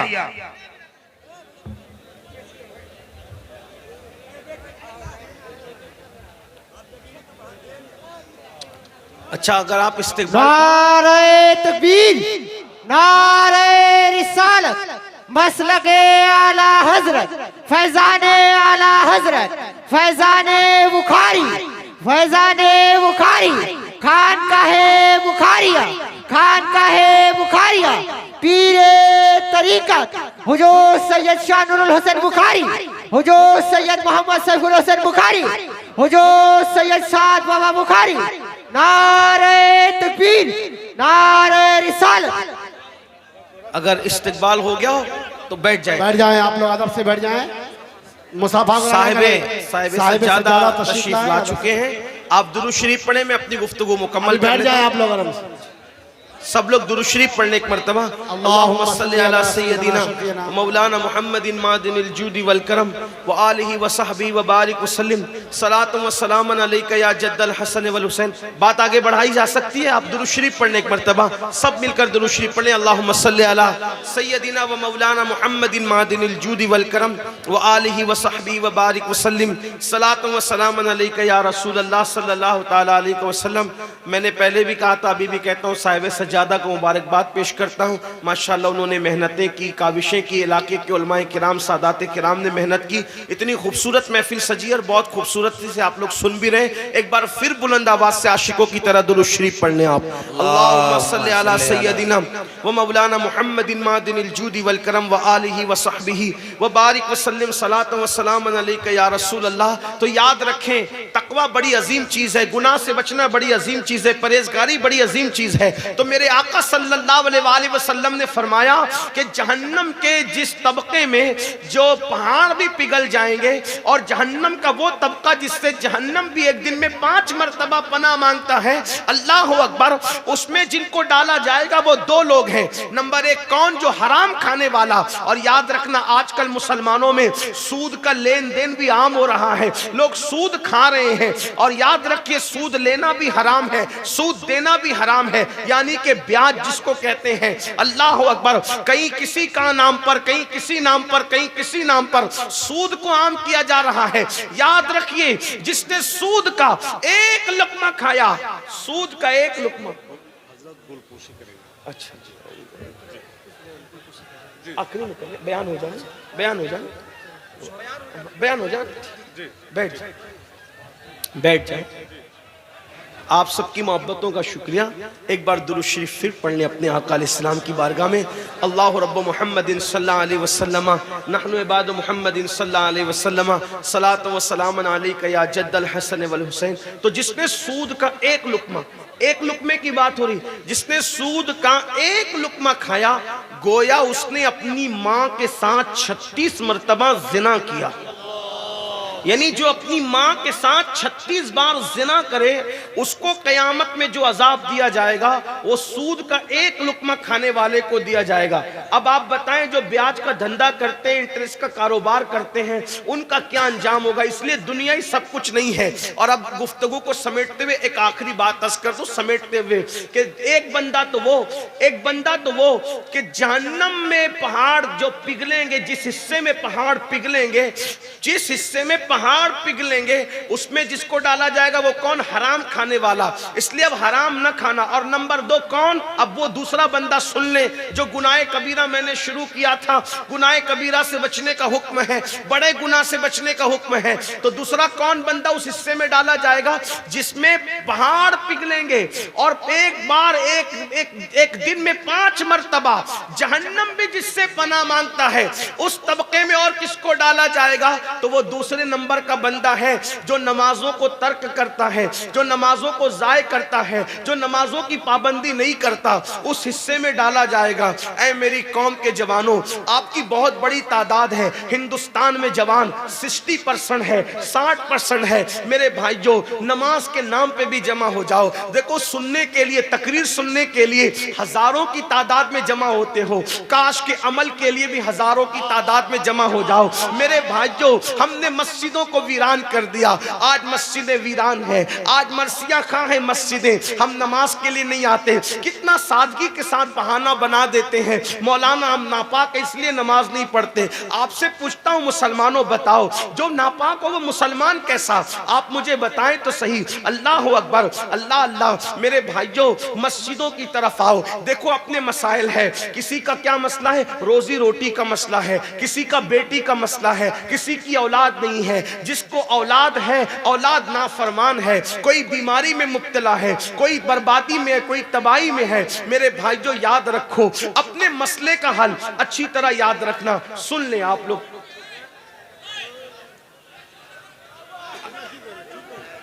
देखिए कि मैं इस माहौल में गुफ्तगू करने का आदी हूं। मैं इंडिया में ही रहता हूं, हिंदुस्तान में ही रहता हूं, और आपकी ये चीख व पुकार से मेरे कान आशना है। तो मुझे इस पे कोई बुरा नहीं लगता। लेकिन इतना जरूर है कि मेरा एहतराम ना करो, लेकिन जिसकी हदीस पढ़ रहा हूँ उस नबी का तो एहतराम कर लो। आप चिल्लाते रहेंगे तो ही मैं गुफ्तगू करता रहूंगा, मुझे कोई फर्क नहीं पड़ता, इसलिए कि 4 लोगों के चिल्लाने में मुझे फर्क नहीं है। ये जो हजारों इत्मीनान से सुन रहे हैं, मेरी तवज्जो इनकी तरफ, मेरी अपनी आदत है, मैं कभी निगेटिव की तरफ तवज्जो नहीं करता, मैं हमेशा पॉजिटिव की तरफ तवज्जो करता हूँ। चुप रहें, खामोश रहें, बैठ जाए, दुरूद शरीफ पढ़े, बैठे बैठे, बहुत अच्छे लोग हो, बहुत अच्छे हो मेरे भाइयों, दुरूद शरीफ पढ़ लो, एक बार बुलंद आवाज से पढ़ लो दुरूद शरीफ। अल्लाह रब्बु मुहम्मदिन सल्लल्लाहु अलैहि वसल्लम नहनु इबादु मुहम्मदिन सल्लल्लाहु अलैहि वसल्लम। अब गुफ्तगू इख्तिताम को एंड को पहुंच रही है, थोड़ा सुन ले। कितने अच्छे लोग हैं बेचारे, घंटों घंटों खड़े हैं, खड़े। अल्लाह ताला इन खड़े रहने वालों को भी और घंटों से बैठने वालों को भी, जो दिन 50,000 साल के बराबर का दिन होगा, कयामत का दिन, उस दिन अल्लाह हम सबको तकलीफ से बचा ले, मुसीबत से। आज नबी रहमत की महफिल में बैठे हैं, कल कयामत के दिन नबी रहमत के साथ उठना अल्लाह हम सबको नसीब फरमाए। कोई कारोबार के मामले में परेशान, कोई रोजी रोटी के मामले में परेशान, कोई बेटी के मामले में परेशान, किसी को औलाद नहीं है वो दुखी है, जिसको है वो औलाद से दुखी है, औलाद फरमा बरदार नहीं। अब हमारे मसाइल का हल कहाँ? हम सोचते हैं हुकूमतें बदलेगी, फलां पार्टी आएगी तो मसले का हल होगा, फलां वजीफा पढ़ लेंगे तो मसले का हल होगा, फलां तावीज दे लेंगे तो मसले का हल होगा, ये दुआ कर देगा तो मसले का हल होगा, वो दुआ कर देंगे तो मसले का हल होगा। चलो अमीनुल कादरी आ गया है, हमारी बस्ती में उससे दुआ करा लो, वो दुआ कर देगा तो मसले का हल होगा। एक बात आपको बताऊं, सच्ची बात बताऊं, जब तक मस्जिद में नहीं आओगे अपने मसले का हल कोई नहीं कर सकता। कल भी अपने मसाइल का हल मस्जिदों में था और अब भी अपने मसाइल का हल मस्जिदों में है। मुझ जैसा क्या, मुझसे कोई बहुत बड़ा भी इंसान आप ले आओगे और वो भी आपके लिए दुआ कर दे तो अल्लाह उसकी दुआ भी आपके हक में कबूल नहीं करेगा। क्यों कबूल नहीं करेगा? क्योंकि अल्लाह के रसूल का फरमान है, मेरे और तुम्हारे नबी का फरमान है, मेरे और तुम्हारे आका का फरमान है कि जो नमाज छोड़ देता है नेकों की दुआ से अल्लाह उसका हिस्सा खत्म कर देता है, नेकों की दुआ से अल्लाह उसका हिस्सा उठा लेता है। बल्कि आपको ये बात कहूं, मुसलमानों अगर नमाज पढ़ो तो तुमको मेरी दुआ की और किसी की दुआ की जरूरत नहीं है, क्योंकि हमारे नबी हमारे लिए 1450 साल पहले इतनी दुआएं कर चुके हैं कि अब हमें मजीद किसी की दुआ की जरूरत नहीं है। लेकिन उस दुआ के हम तक पहुंचने में, उसका फैजान पहुंचने में एक चीज रुकावट बनी हुई है। क्या रुकावट बनी हुई है? कि हमने रसूलुल्लाह को नमाज छोड़ करके नाराज कर दिया है।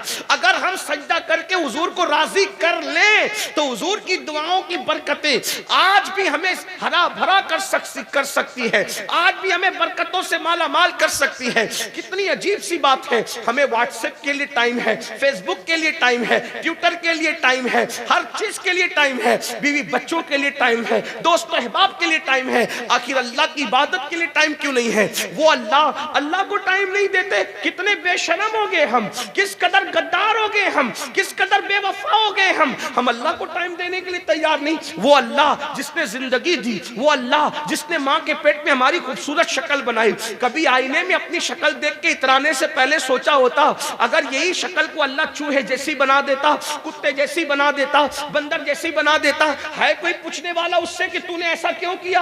आप बताएं, अल्लाह इंसान न बनाता सुअर बना के पैदा करता, कोई पूछने वाला होता कि सुअर क्यों बनाया? कुत्ता बना के पैदा करता, कोई पूछने वाला होता कुत्ता क्यों बनाया? अल्लाह अकबर। अपनी खूबसूरत शक्ल को देखने वालों, कभी कभी अल्लाह रब्बुल इज्जत के एहसान को तो सोचो।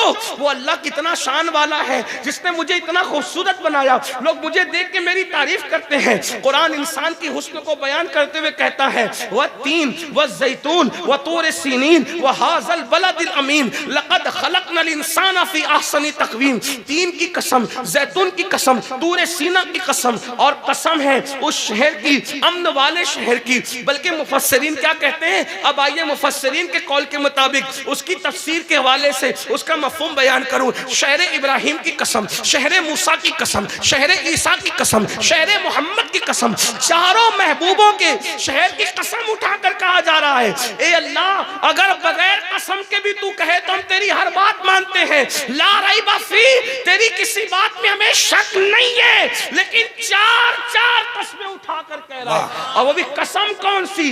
उस शहर की कसम जिसमें इब्राहिम पैदा हुए, उस शहर की कसम जिसमें मूसा पैदा हुए, उस शहर की कसम जिसमें ईसा पैदा हुए, उस शहर की कसम जिसमें महबूब पैदा हुए। पता चला नबियों की पैदाइश कोई मामूली चीज नहीं है।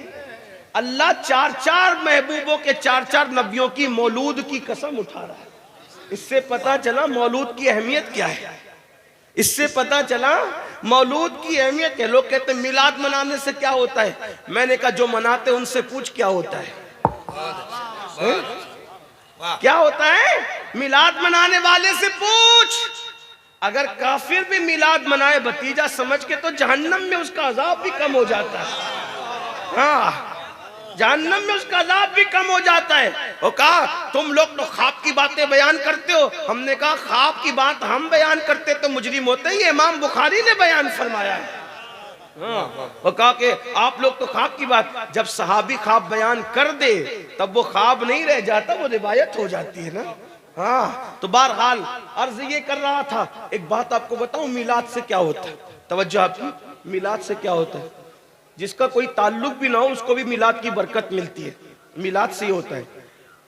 इमामुल मुतकल्लिमीन अल्लामा नकी अली खान अपनी किताब में लिखते हैं कि जब कारून जमीन में धंसा, आपको पता है कारून क्यों धंसा, लेकिन धंसा इतना तो पता होगा। अभी उसकी तरफ जाऊंगा तो आधा घंटा और चाहिए, लेकिन उसका नहीं कुछ कोई जिक्र कर। कारून जमीन में धंसा ये तो पता होगा आपको। कारून जमीन में धंसा। अब धंसा धंसा धंसा धंसता रहा। कब तक धंसा। मूसा अलैहिस्सलाम के जमाने से धंसा। और कब तक धंसता रहा। रसूलुल्लाह की विलादत से पहले तक धंसता रहा। जैसी हुजूर की विलादत हुई और हुजूर के कदम जमीन को लग गए, अल्लाह ने फरमाया अब कारून न धंसेगा, क्योंकि महबूब के कदम जमीन को लग गए। कारून का कोई ताल्लुक ही नहीं है। बात मिलाद मुस्तफा से कारून का कोई ताल्लुक नहीं। लेकिन बात कितनी है, वमा अरसलनाका इल्ला रहमतल लिल आलमीन। रहमतुल लिल आलमीन ने पैर जमीन पे क्या रख दिए। अब वो धंसता हुआ कारून नहीं धंस रहा है, वो वही रुक गया है। क्यों, हुजूर की मिलाद हो गई। अल्लाह अल्लाह, जब कारून जैसों को ऐसी मिलाद की बरकतें नसीब होती है तो गुलामाने मुस्तफा को कैसे नसीब होगी। सोचो तो सही। ओके, मिलाद से क्या होता है। मैंने कहा मिलाद से ये होता है कि सारी रूए जमीन मस्जिद बना दी जाती है। मस्जिद बना दी। एक बात आपको बताऊं, हुजूर ने क्या फरमाया, अल्लाह ने मेरी बरकत से रूए जमीन को क्या बना दिया। क्या बना दिया, यानी कि पहले के लोगों को इबादत करना होता था तो इबादत खाने में जाना पड़ता था। अब वो मुसलमान जहां नमाज का टाइम हो नमाज शुरू कर दे। क्या जगह है वो, मस्जिद। एक बात इससे और बताऊं, जब मस्जिद हो गई रूए जमीन तो मस्जिद के ऊपर कोई जिना करता है क्या। मस्जिद के ऊपर कोई शराब पीता है क्या। मस्जिद के ऊपर कोई चोरी करता है, कोई करता है मस्जिद में चोरी। हुजूर कह रहे कि मस्जिद हो गई, ये तो हमें समझ में आ गया और यही उसका मतलब है कि सजदागाह बन गई। लेकिन जो चीज सजदागाह है फिर वो जिनागाह कैसे हो सकती है, वो शराबगाह कैसे हो सकती है, वो चोरी गाह कैसे हो सकती है। इसका मतलब लोग जमीन को कुछ माने, तुम तो सजदागाह मान रहे हो ना। जब तुम सजदागाह मान रहे हो तो जमीन के ऊपर पाप क्यों करते हो, गुनाह क्यों करते हो। जमीन पे गुनाह करने नहीं आए, जमीन पे सजदा करने आए, जमीन पे अल्लाह की इबादत करने आए। तो अर्ज क्या कर रहा था, हमारे मसाइल का हल कल भी मस्जिद में था, सजदे में था और आज भी सजदे में है। और जब तक सजदा नहीं करोगे उस वक्त तक कामयाबी नहीं मिल सकती। हुकूमतें आएगी चली जाएगी। और एक बात आपको बताऊं, जो इस वक्त जालिम आए हैं दुनिया में, कहीं हर मुल्क का यही हाल है, कहीं कम कहीं ज्यादा, इससे ज्यादा जालिम आएंगे। अगर इबादत नहीं करोगे इससे ज्यादा जालिम आएंगे। जो तकलीफें आज है इससे ज्यादा तकलीफें बढ़ेगी। अरे अल्लाह ने हमें खूबसूरत शक्ल दी, रिस्क दिया, अच्छे माँ बाप दिए, सारी नेमतें दी, क्यों उसके लिए टाइम नहीं निकालते। एक वक्त की नमाज के लिए सिर्फ 10 मिनट चाहिए, 10 मिनट, 10 मिनट से ज्यादा का टाइम नहीं लगता। क्यों नमाज नहीं पढ़ते। और सुन लो, अगर नमाज न पढ़ो तो अल्लाह के रसूल अलैहिस्सलाम क्या फरमा रहे। आप ये सोचते हो कि नमाज छोड़ देंगे तो भी हुजूर हाथ पकड़ के जन्नत में ले जाएंगे। नमाजों को तर्क करोगे फिर भी हुजूर हाथ पकड़ के जन्नत में ले जाएंगे। याद रखो, अल्लाह के रसूल ने फरमाया कि जो जानबूझ के नमाज छोड़ दे मैं मोहम्मद उससे बेजार हूं, कयामत के दिन उसके साथ मेरा कोई वादा नहीं है। अल्लाह अल्लाह। हुजूर फरमा रहे, होश के नाखून लो, जिससे माँ बाप बेजार हो जाएं, मरते वक्त उसकी जबान पे कलेमा नहीं आता, जिससे अल्लाह के रसूल बेजार हो जाएं, मरते वक्त उसकी जबान पे कलेमा कैसे आएगा? आप क्या समझते हो? इमाम अहले सुन्नत की बात बहुत ज्यादा करते हो। इमाम अहले सुन्नत ने फतावा रज़विया शरीफ में लिखा कि जो अजान का जवाब न दे और दुनिया की बातें करे, डर है कि मरेगा तो काफिर होके मरेगा। इमाम अहले सुन्नत ने लिखा जो नमाज पढ़े लेकिन रुकू सही ना करे, पढ़ता है नमाज लेकिन रुकू सही नहीं करता, तो हदीस पाक उन्होंने कोट की कि जो रुकू सही नहीं करता, डर है कि मरेगा तो काफिर होके मरेगा। नमाज पढ़ता है मगर रुकू सही नहीं पढ़ता, तो डर है कि मरेगा तो काफिर होके मरेगा। जो सिरे से नमाज ही नहीं पढ़ता, जुमा तक नहीं पढ़ता, जुमा के दिन आता है तो 2 रकअत पढ़ के भाग जाता है, वो कैसे मोमिन मरेगा? वो ईमान पर कैसे मरेगा? और आपको बताऊं, अल्लाह के रसूल अलैहिस्सलाम हजरत अबू हुरैरा से फरमाते हैं, ए अबू हुरैरा, बेनमाजी के साथ ना बैठा करो, इसलिए कि बेनमाजी पर मुसलसल अल्लाह की लानत बरसती रहती है। हुजूर अपने सहाबा को बेनमाजी के साथ बैठने से रोकते हैं। आपसे पूछना चाहता हूँ, बेनमाजी बनकर हुजूर के आशिक कैसे हो सकते हो? बेनमाजी बनकर गौसे आजम के आशिक कैसे हो सकते हो? हम तो कादरी हैं। मैंने कहा अपना मुंह आईने में देखो, कौन से कादरी हो? सिर्फ कपड़ा पकड़ के किसी को कादरियत मिलती है? मेरे जुमले तल्ख हो तो माफ कर देना, लेकिन वो गौसे आजम शेख अब्दुल कादिर जिलानी जिनकी कादरियत पे नाश करते हो, गौसे पाक फरमाते हैं बेनमाजी मरे उसे मुसलमान के कब्रिस्तान में दफन मत करो। जो गौसे आजम बेनमाजी को मुसलमान के कब्रिस्तान में गवारा नहीं करते, कब्रिस्तान गौस पाक का नहीं है। तवज्जो है आपकी? कब्रिस्तान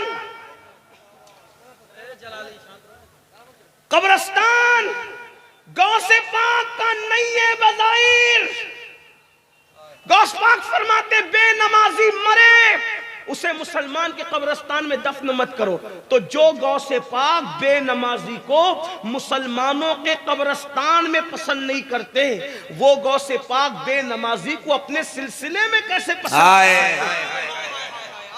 बात है, गौस पाक के सिलसिले में गौस पाक की मर्जी से कोई दाखिल होगा तो मेरे भाइयों नमाज की तरफ आओ, और अगर नमाज नहीं पढ़ोगे तो फिर कौन से हिस्से में दाखिल किए जाओगे? मेरे आका सल्लल्लाहु अलैहि वसल्लम फरमाते हैं वो जहन्नम का हिस्सा जिससे जहन्नम भी एक दिन में 5 बार पनाह मांगता है, और वो जहन्नम का हिस्सा जिसके अंदर पहाड़ भी पिघल जाएंगे। मेरे भाइयों अपनी जवानी पे रहम करो, अपने हाल पे रहम करो। बताओ जिस जहन्नम के हिस्से में पहाड़ भी पिघल जाएंगे, जिस जहन्नम के हिस्से में पहाड़ भी पिघल जाएंगे, अपने जिस्म का क्या बनेगा?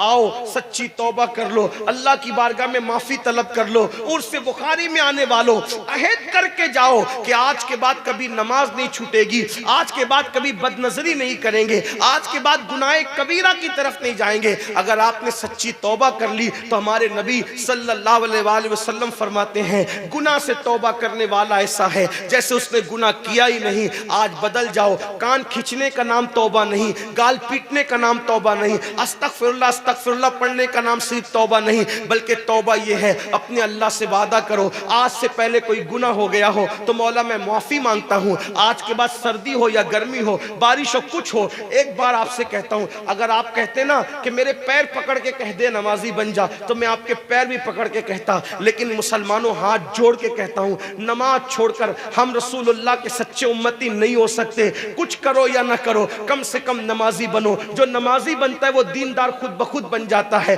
जो नमाजी बनता है धीरे धीरे वो अल्लाह के करीब हो जाता है। अरे सजदे में जाके देखो क्या है, रोजी का मसला ना हल हो तो कहना, रिस्क का मसला हल ना हो तो कहना, मसाइल का मसला हल ना हो तो कहना। याद रखना मेरे भाई, जिस सजदे में खुदा मिलता है उस सजदे में क्या नहीं मिल सकता, लेकिन सजदा करके देखो। लेकिन एक आखिरी बात कहते हुए जाऊं, याद रखना नमाज पढ़ना तो ऐसे के पीछे पढ़ना जिसका सर काबे के सामने झुकता हो और दिल मकीने गुंबदे खजरा के सामने झुकता हो।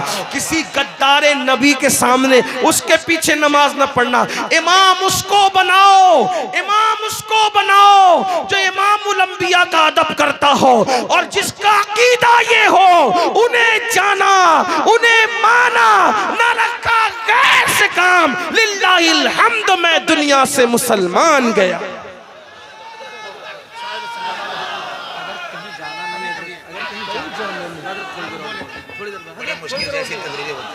हज़रत सब माशाअल्लाह। साहब सज्जादा साहिब सज्जादा का हुक्म है 10 मिनट और बोल दूं, 10 मिनट और बोल देता हूं, बात पूरी करता हूं। तौबा करो, आज से पहले जो हो गया तौबा करो। और समय अल्लाह वालों के पास बैठकर अगर कोई तौबा कर लेता है, और समय अल्लाह वालों के पास बैठकर कोई तौबा कर लेता है तो अल्लाह पाक उसकी जिंदगी बदल देता है, जिंदगी में इनकलाब बपा कर देता है। आओ मैं भी और आप भी सच्ची तौबा करें, इसलिए कि जब वलियों के यहाँ तौबा की जाती है, अल्लाह वालों के यहाँ तौबा की जाती है तो अल्लाह तबारक व तआला फिर गुनहगार को नहीं देखता बल्कि तौबा करने वाले की तौबा को कबूल कर लेता है। देखो एक रिवायत आपने सुनी होगी, अक्सर बयान की जाती है, अल्लाह अकबर, कि एक शख्स ने 99 कत्ल किए और 99 कत्ल करने के बाद उसके दिल में ख्याल आया कि मैंने तौबा करनी है, यानी बदल जाना है, नेक बन जाना है। तो उसने एक आदमी से मसला पूछा, किसी जानने वाले से मसला पूछा, भाई मैं 99 कत्ल किए मैंने, अब मैं अगर तौबा करूं तो कबूल होगी कि नहीं होगी? तो कुछ लोग ज्यादा देर होशियार होते हैं, अपने सिवा वो किसी को जन्नती समझते ही नहीं, अपने सिवा वो किसी को नेक समझते ही नहीं। तो उसने क्या कहा, वाह साहब 99 कत्ल कर लिए और 99 कत्ल करने के बाद जो है अब आप तौबा करने जा रहे हैं, जाओ जाओ आपकी तौबा कबूल नहीं होगी। मैं बतौर मफहूम अपने अल्फाज के जामे में पेश करूं, जाओ जाओ तौबा कबूल नहीं होगी। तो वो थोड़ा सा था दीवाना आदमी, तो उसने सोचा 99 कत्ल पे भी जहन्नम मिलेगी, तो फिर 99 क्यों पूरा ना कर ले, पूरा 100 ना कर ले, उसने उसी को कत्ल कर दिया। यानी जो डेढ़ होशियारी करने गया उसने, और 100 हो गए। 100 के बाद वो किसी अल्लाह वाले से साहिबे दिल से मिला, कहा मैंने 100 कत्ल किए, तौबा करना चाहता हूँ, क्या मैं तेरी तौबा कबूल है? उसने कहा हाँ। देखो लेकिन उसने बताया कि ये बात कौन बयान कर रहा है? अल्लाह के रसूल सल्लल्लाहु अलैहि वसल्लम बयान कर रहे हैं। लोग कहते हैं वलियों के यहाँ जाने से क्या मिलता है, क्या मिलेगा उर्स में जाने से, क्या मिलेगा आस्ताने पे जाने से? हदीस पाक का मफहूम है 100 कत्ल करने वाला जब तौबा करने के बारे में पूछता है तो वो साहिबे दिल कहता है हाँ तेरी तौबा कबूल होगी। ये करीब में वलियों की बस्ती है, ये करीब में वलियों की बस्ती है। अगर तू उन वलियों की बस्ती में जाके तौबा करेगा तो अल्लाह तेरे गुनाह ना देखेगा बल्कि अल्लाह तुझे माफ कर देगा। मैं भी कह दूं ये करीब में वलियों की बस्ती है। वाह वाह, ये करीब में वलियों की बस्ती है। अरे वो वली थे लेकिन सैयदुल आलमीन की औलाद नहीं थे, ये तो वली भी हैं और मुस्तफा जाने रहमत की औलाद भी, मखदूम जान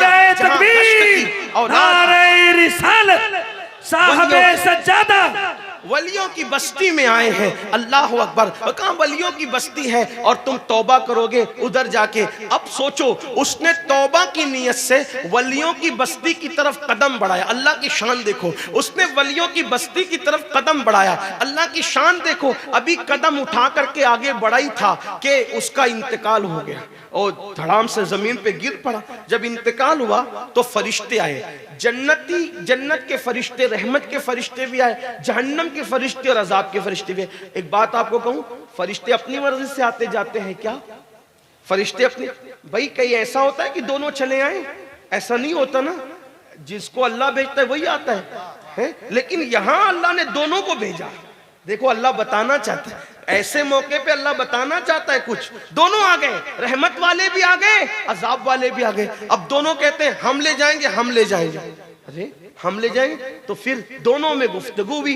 कहा तुम क्यों ले जाओगे? कहा ये तो पापी था, मुजरिम था। अल्लाह की बारगाह में अर्ज किया गया, मौला हम ले जाना चाहते। वो कहते हैं हम ले। तुम क्यों ले जाना चाहते? वो 100 कातिल 100 का कत्ल किया था, तुम क्यों ले जाना चाहते हो? मौला 100 का कत्ल तो किया था लेकिन अल्लाह वालों की बस्ती की तरफ तौबा की नीयत से चला था, अभी पहुंचा नहीं, सिर्फ चला था।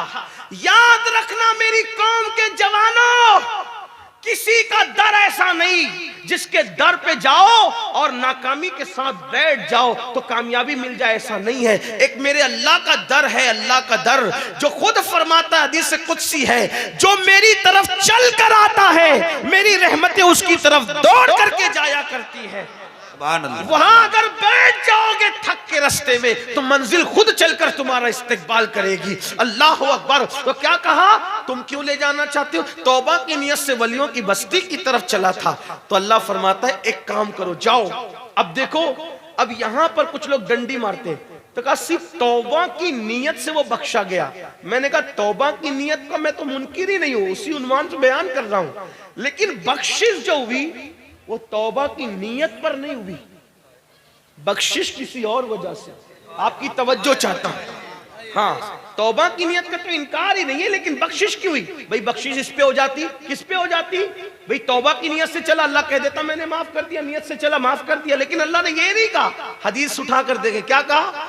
इसके लाश से लेकर, इसकी लाश से लेकर इसके घर तक का फासला नापा जाए और इसकी लाश से लेकर वलियों के चौखट को नापा जाए, उनकी बस्ती को नापा जाए। अगर ये अपने घर के करीब हुआ तो जहन्नम में जाएगा, और ये वलियों की बस्ती के करीब हुआ तो जन्नत में जाएगा। फिर हुआ क्या? जब नापने के लिए चले तो अल्लाह ने जमीन को हुक्म दिया, जमीन सिमट जा और इसको वलियों के करीब कर दे, और जमीन सिमट गई और उसका लाशा वलियों के करीब हुआ तो उसको फिर जन्नत में दाखिल कर दिया गया। आप अंदाजा करें, सिर्फ बनी इस्राइल के औलिया के करीब होने की वजह से, लाशा करीब होने की वजह से 100 को कत्ल करने वाला जन्नत में जाता है। अगर हमारे दिल गौसो ख्वाजा के कदमों में धड़कते रहे तो इंशाअल्लाह दुनिया भी कामयाब है और आखिरत भी कामयाब है। अल्लाह के बंदो सच्ची तौबा करो, यहां भी निजात है, वहां भी निजात है। डर था कि इसियां की सजा अब होगी या रोजे जजा, दी उनकी रहमत ने सदा, ये भी नहीं वो भी नहीं, और आज जो ऐब किसी पर नहीं खुलने देते, कब वो चाहेंगे मेरी हश्र में रुसवाई हो। तो मुसलमानों सच्ची तौबा करो, गिड़गिड़ा लो, रो लो। उम्मुल मोमिनीन सैयदा आयशा सिद्दीका फरमाती है, मैंने अल्लाह के रसूल से पूछा, या रसूल अल्लाह, क्या आपका कोई गुनहगार उम्मती भी जन्नत में जाएगा? क्या आपका कोई पापी उम्मती भी जन्नत में जाएगा? हुजूर फरमाते हाँ ऐ आयशा, जो रात की तारीकी में, जो तन्हाइयों में अपने गुनाहों को याद करके रोता होगा, ऐसे गुनहगारों को अल्लाह कयामत के दिन बेहिसाब जन्नत अता फरमाएगा, उनसे हिसाब नहीं लिया जाएगा। इसलिए आइए अपने गुनाहों पे गिड़गिड़ाइए, रोइए, अपनी जिंदगी में इनकलाब बपा कीजिए। और हिंदुस्तान के मुसलमान 3 काम पर मेहनत करें। 3 काम करना है हमको। पूरी तकरीर याद रहना रहे, ये याद करना। पहले वादा करो कौन कौन ये 3 काम करेगा, हाथ उठाएं, बोलो भाई सुभान अल्लाह। देखो 3 काम हिंदुस्तान में हमें 3 काम करना है। नंबर 1, दीनदार बनो। क्या बनो? और अपने बच्चों को भी दीनदार बनाओ। दीनदार सिर्फ दाढ़ी टोपी वाले दीनदार नहीं, सिर्फ गोश्त और मछली खाने वाले दीनदार नहीं। कैसे दीनदार? जैसे रसूलुल्लाह बनाने आए थे। और वो कैसा दीनदार होता है? जो अपने लिए पसंद करो वही अपने ईमान वाले भाई के लिए पसंद करो, है ना? कैसे दीनदार? हुजूर से सच्चा इश्क करो। कैसे दीनदार? नमाज की पाबंदी करो। तो 3 काम क्या करना है? नंबर 1 क्या बनोगे? क्या बनोगे? दीन पर अमल करो। नंबर 2, मालदार बनो। नंबर 2 क्या करना है? मालदार बनो, मेहनत करो, खेल कूद से तवज्जो हटा के माल हासिल करो। जुए सट्टे शराब से नहीं, हलाल मेहनत की कमाई से। क्योंकि गरीबी कभी कभी आदमी को कुफ्र तक ले जाती है, इसलिए मालदार बनो। कुछ लोग कहते हैं ना, अरे अल्लाह के रसूल भी गरीब थे, हम भी गरीब है, तो क्या? ये झूठ है। हुजूर कोई गरीब नहीं थे, हुजूर कोई मिस्किन नहीं थे, हुजूर कोई मुफलिस नहीं थे। हुजूर अलैहिस्सलाम इतने मालदार थे कि उनसे पहले इतना बड़ा मालदार न कभी रूए जमीन पे आया और न कयामत तक उन जैसा मालदार कोई रूए जमीन पे आ सकता। अब आप कहेंगे ये कोई नई बात डाल दी आपने। मैंने कहा नई बात फिर कहता हूं, मैं नई बात लाने वाला कौन? सुनो, हुजूर कितने मालदार थे। कोई एक रियासत का मालिक, कोई एक खेत का मालिक, कोई एक मुल्क का मालिक, कोई 2 मुल्क का मालिक। मेरे नबी इतने मालदार थे कि अल्लाह ने पूरी दुनिया का भी मालिक बना दिया और उनको जन्नत का भी मालिक बना दिया। मेरे इमाम कहते हैं, मालिक कुल ने, खालिक कुल ने आपको मालिक कुल बना दिया।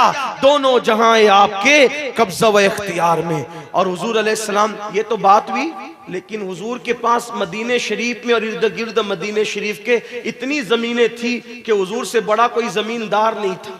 मैं अपने अल्फाज में समझा रहा हूँ। लाखों की आमदनी थी हुजूर की, लाखों की, लेकिन बात ये थी सुबह आती थी लाखों की आमदनी, शाम तक सब तकसीम कर देते थे। हाँ, अब आप कहेंगे जब लाखों की आमदनी थी तो आला हजरत ने ये क्यों कहा दो जहां की नेमतें हैं उनके खाली हाथ में? ये भी एक मसला आप ला के खड़ा करते हैं। बड़े बड़े शायर लोग अहले इल्म में बैठे हुए, तो उसकी बात अर्ज कर दूं, यही तो इमाम अहमद रजा का कमाल है कि वो फनकार नहीं थे, वो आशिक रसूल थे। क्या है? मालिके कौनैन है, गो पास कुछ रखते नहीं, दो जहां की नेमतें हैं उनके। तो कहा देखो उनके हाथ खाली थे ना, मैंने कहा एक खाली का मतलब होता है कुछ नहीं, यानी खाली है ना, खाली कुछ नहीं, नथिंग, कुछ नहीं, सही। और एक खाली का मतलब क्या होता है? एक खाली का मतलब होता है ओनली, सिर्फ। मतलब क्या? अगर पूछा जाए इस वक्त किसकी तकरीर हो रही है बुखारी उर्स में, तो क्या इस वक्त खाली अमीनुल कादरी बोल रहा है, यानी सब चुप है और सिर्फ अमीनुल कादरी बोल रहा है ना, ओनली वही बोल रहा है। तो क्या इस वक्त स्टेज पर शाकिर सामी साहब भी मौजूद हैं? नहीं, वो आने वाले तो थे लेकिन उनका वीजा कैंसिल हो गया इसलिए वो नहीं आए, इसलिए खाली अमीनुल कादरी बोल रहा है। वाह, इस वक्त कौन बोल रहा है? खाली अमीनुल कादरी बोल रहा है। कहा क्या वहां पर इंसानों के सिवा और भी कोई है? नहीं, खाली इंसान है, सिर्फ इंसान है। सही है। अब खाली का मतलब समझ में आया? कहा कि खानका में कौन है? तो कहा खानका खाली पड़ी है, उसमें कोई नहीं है, कुछ नहीं है उसमें, और यहाँ खाली इंसान, सिर्फ इंसान है। इतनी बात समझ में आई? एक खाली का मतलब होता है कुछ नहीं, और एक खाली का मतलब होता है ओनली, सिर्फ। बात समझ गए? समझे कि नहीं समझे? बंगाल वालों समझे कि नहीं समझे? हाँ, ये तो दिल्ली और लखनऊ वालों के भी बस का नहीं है, क्योंकि इमाम अहमद रजा की बोली है। तो बंगाल में बोलने की बात अलग है। अब मेरे इमाम कहते मालिके कौनैन है, गो पास कुछ रखते नहीं, दो जहां की नेमतें हैं उनके खाली हाथ में। वो मालिके कौनैन है जो आता है सब तकसीम कर देते हैं, अपने पास कुछ नहीं रखते, इसलिए कि दोनों जहान की नेमतें सिर्फ और सिर्फ अल्लाह ने उन्हीं को अता फरमाया है। उनके सिवा दो जहां की नेमत किसी को अता नहीं की गई है, इसलिए कि जिसको जो मिला है उन्हीं से मिला है। खल्क के हाकिम हो तुम, रिज्क के कासिम हो तुम, तुमसे मिला जो मिला तुम पे करोड़ों दरूद। आसमां खान, जमी खान, जमाना मेहमान, साहिबे खाना लक़ब किसका है? तेरा तेरा, और मैं तो मालिक ही कहूंगा कि हो मालिक के हबीब, यानी महबूब मुहिब में नहीं मेरा तेरा। और कौन देता है? देने को मुंह चाहिए, देने वाला है सच्चा हमारा न। तो हमारे नबी से बढ़कर, हमारे नबी से बढ़कर कोई मालदार नहीं, कोई मालदार नहीं। ठीक, इतनी बात समझ में आ गई, वरना और भी दलील पेश करता। तो नंबर 1 दीनदार बनो, नंबर 2 मालदार बनो। नौजवानों खासतौर पे जो बूढ़े हो गए उनको चैलेंजेस का मुकाबला नहीं करना, चैलेंजेस का मुकाबला हमें करना है। नौजवानों जल्दी उठो, जल्दी सो, खूब मेहनत करो, मालदार बनो, खूब मालदार बनो। ये लॉजों में जो मुस्लिम बेटियां बिक रही है गुर्बत की वजह से, सिग्नलों पर भीख मांग रही है बुर्का पहनकर, गुर्बत की वजह से, गुर्बत कुफ्र तक ले जाती है। लड़कियां जो मुर्तद हो रही है, लड़के जो मुर्तद हो रहे हैं, कहीं ना कहीं गुर्बत का उसमें अमल दखल है। गुर्बत का खात्मा करो। एक आदमी मालदार है, एक आदमी मालदार है, वो दूसरे को पैसा लगा करके उठाए। अगर ज़कात के मुस्तहिक है तो ज़कात इतनी दे ताकि वो भी आइंदा साल ज़कात देने के काबिल बन जाए। और बंगाल वालों अगर बुरा नहीं माने तो एक बात अर्ज करूं हाथ जोड़ के, मस्जिदों के 2-2 करोड़ के मीनार बनाने की बजाय कोशिश करो कि वो 2-2 करोड़ गरीबों पे खर्च करो और उनको मजबूत करो। अगर हमारी कौम 10 साल में मजबूत हो गई तो 2 नहीं बल्कि 10 करोड़ के मीनार हम बना सकेंगे। इसलिए मेरी गुजारिश है, जलसों के खर्चे भी कम करो, शादियों के खर्चे भी कम करो और सब खर्चे कम करके अपनी कौम को मजबूत करो। हुजूर अलैहिस्सलाम इसीलिए तशरीफ लाए थे। तो दीनदार बनो, मालदार बनो और नंबर 3 एजुकेशन पे बहुत मेहनत करो।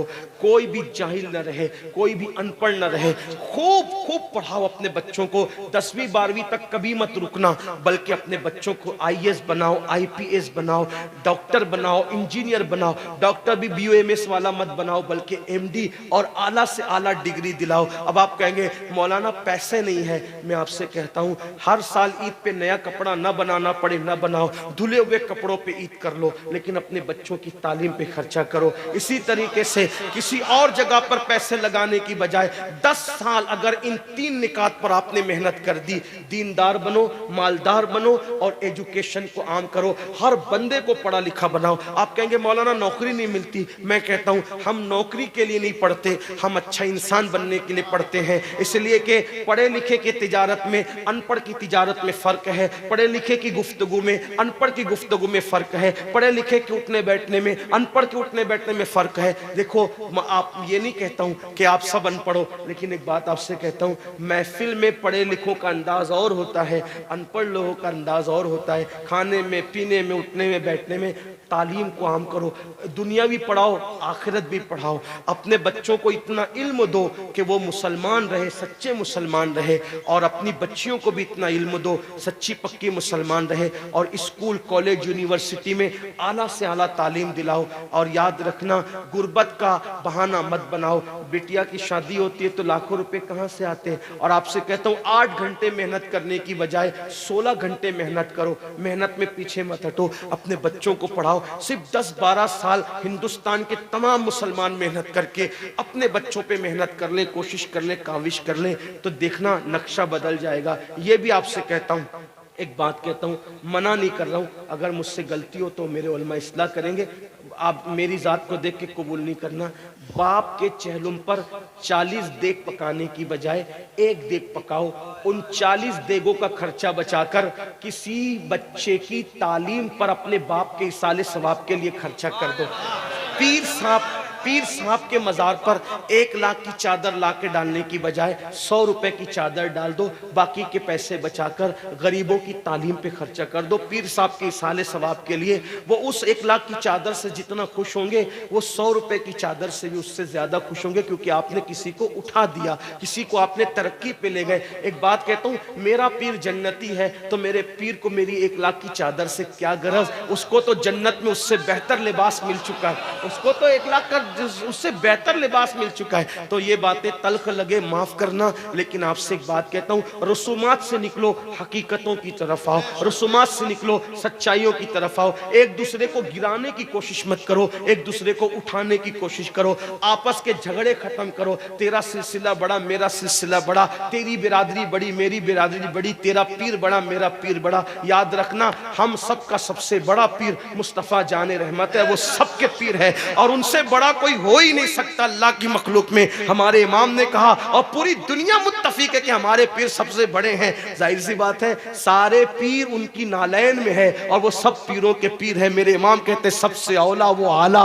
हमारा नबी, सबसे बाला वो आला हमारा नबी, अपने मौला का प्यारा हमारा नबी, दोनों आलम का दूल्हा हमारा नबी। सारे अच्छों में अच्छा समझिए जिसे, है उस अच्छे से अच्छा हमारा नबी। सारे ऊंचों में ऊंचा समझिए जिसे, है उस ऊंचे में ऊंचा हमारा नबी। हमारा नबी इतना ऊंचा है कि अल्लाह अकबर, ताजे रूहुल कुद्स के मोती जिसे सजदा करें, ताजे रूहुल कुद्स के मोती जिसे सजदा करें, रखती है कितना वकार। अल्लाह अकबर एड़ियां, कोई बिरादरी बड़ी नहीं, कोई बिरादरी छोटी नहीं। मेरे आका फरमाते हैं, कुल्लुकुम मिन आदम व आदम मिन तुराब, तुम सब आदम की औलाद हो और अल्लाह ने आदम को मिट्टी से पैदा किया। जब तुम सबकी अम्मी एक है, अब्बा एक है, तो छोटा बड़ा कोई कहां से हो गया। इसलिए बिरादरी के नाम पे न लड़ो, किसी नाम पे न लड़ो, सब लोग रसूलुल्लाह की ज़ात पे मुत्तहिद रह जाओ, सहाबा और अहले बैत के अकीदे पे मुत्तहिद हो जाओ। और हाँ, जो नबी के गुस्ताख है, बेअदब है, उनके लिए तो अपना मौकिफ कल भी यही और आज भी यही और इंशाअल्लाह क़यामत तक यही कि दुश्मन अहमद पे शिद्दत कीजिए,